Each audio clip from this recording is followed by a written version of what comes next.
Jen. Hi, Isabel. You know, I've actually never met Auggie yet. Oh, is it? Oh, yeah. I mean, I've seen him. I've seen you guys carry him, but I've never met him personally. Never interacted with him. Yeah, I haven't. Yeah, and he's probably grown a lot since the last time. Yeah. He's like, last time he was a little baby in church. Now he's just running all over the place. But he's taking a nap now, so that's why I'm here. Yeah, thanks for making the time. I know I've heard at least that it's really hard to find like a slot within the day, especially as a mom. It's like a full-time job, like a 24/7 job, where as long as your kid's awake, you're awake. So It's true. I've actually really been looking forward to having this conversation on motherhood because I mean, I'm not married, I don't have any kids, whereas you've been married to James for about 3.5 years now, and you've had your son Augustine for about 1.5 years. Yeah, He's 20 months. So 20 months.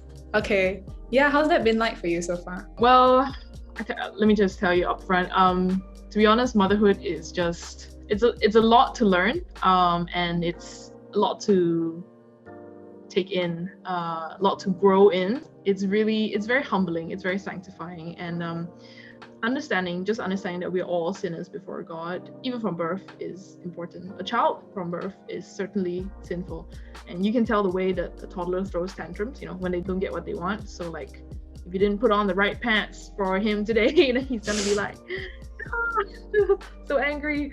Yeah, parenting, you just need to be able to show your child his heart, his sin, and his need for Jesus. Yeah. What are some of the, day-to-day decisions you have to make when it comes to raising Auggie? Yeah, that's a good question, right? What does it look like? So the other day, I think recently, Auggie had a meltdown. I had to figure out what was wrong because I didn't know. I was trying to cook his lunch, and he had just finished playing with water. I was just drying him and putting on a new shirt for him, and then he just started bursting out. He just burst into tears, and he was really upset. And I was just like, I couldn't figure out what was wrong because he can't really communicate well yet. He can say one words here and there, but I think he was really upset at that point. And in this case, I had to work out, is this a matter of discipline? And definitely no, because he needed something, but he just couldn't tell me. It's not like he didn't want to tell me. I had to try different things, and in the end, he was hungry, so he was just really hangry.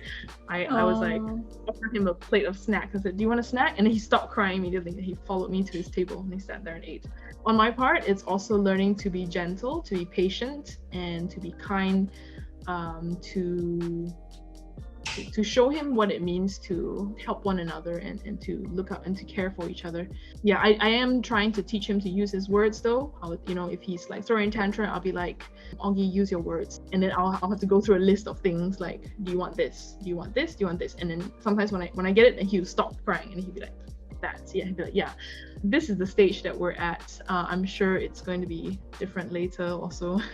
Once he can talk, then maybe that's going to be a different story. I just think it's so interesting how even at such a young age, you're already like communicating with Auggie, because you have this list and you're like, are you feeling this? Are you feeling this? I just cannot imagine what it's like to bring another human being into the world. Like, he's a human being, he's small, but he's a human being, and one day he'll probably be taller than you. It's just so crazy. Yeah, it's mind-blowing. But in terms of discipline, things like if I've told him not to touch, a certain thing, like don't touch the hot pot, for example, and he purposely wants to go and do it, then yeah, he needs to be disciplined. I need to take him to a room, and sometimes him feeling like a little bit of the heat is already enough that he'd be like, oh, okay, I better not do this. So I have to make sure that he knows my instruction and he actually can do it. Then only I can discipline him if he disobeys it. Right. So I have to take him to his room and, explain to him, then say sorry and stuff like that. So how do you work that out in such a short span of time? Because like on the spot, I'll tell you what, Isabel, my brain is constantly like overly stimulated. I think expectations is important. So I think you have to have, as Christians, we should have the expectation that we are sinful and that I should be expecting disobedience pretty much every day. And on days that he obeys, it's just like I'll reinforce it. I'll be like, oh, that was so good, I'm so happy that you chose to be kind or be gentle, So today he was gently patting the cat. So I have 2 cats at home. Sometimes he's pretty rough with them. Recently he was like gently, like I could see him making effort, and I was like, oh, that's so good, Auggie. I know you're being gentle with the cat, just reinforcing that, and he was like smiling at me. So You're so cute. Not to stereotype, and maybe I already did by saying that, but as Asians, we often have high hopes for our children.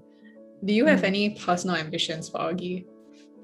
Nothing like I want him to be a doctor or architect or whatever, but I guess personal, me being a person who loves music, obviously I want my child to love what I love, right? So that's just one example. So I'm exposing him to music when he's young, to see what he's interested in. Of course, in terms of what he wants to study or work as when he grows up, I'm actually okay with anything as long as he does not break the law. And as long as he learns to actually glorify God in his work and studies. And he has to work it out. He has to actively work out his faith wherever he is. But I've realized that it's very easy to idolize our children because your world practically revolves around them.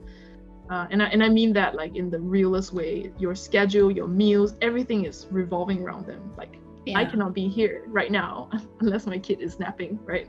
Yeah. So it depends on him. What time I get up also depends on him. What time I go to bed is okay because he goes to bed earlier. But everything, a lot of decisions, it's all revolved around them. And so I do love my son very much. But if he ever got into criminal activity, for example, I will have to, as a Christian parent with a very heavy heart, turn him in to the police. Just an example. Because do you actually love them, or do you just want to protect them forever, right? And even if you're protecting them, you're just spoiling them. You're just reinforcing their behavior. Ultimately, you could say that our ambition for Auggie is actually, we just want him to love Jesus and to love Jesus's church. That was really encouraging, especially how you guys have actually thought through quite a lot of these things already, even though Auggie's only like 20 months old. Yeah, it's good to think through all these things even before you have a kid.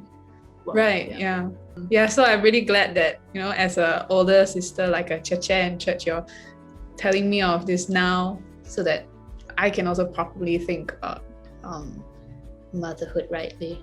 You're most welcome. Really glad to. Hope that everyone is also encouraged as well. Yeah, I'm sure they are. Yeah. Thanks again, Jen. Thanks for your time. No worries.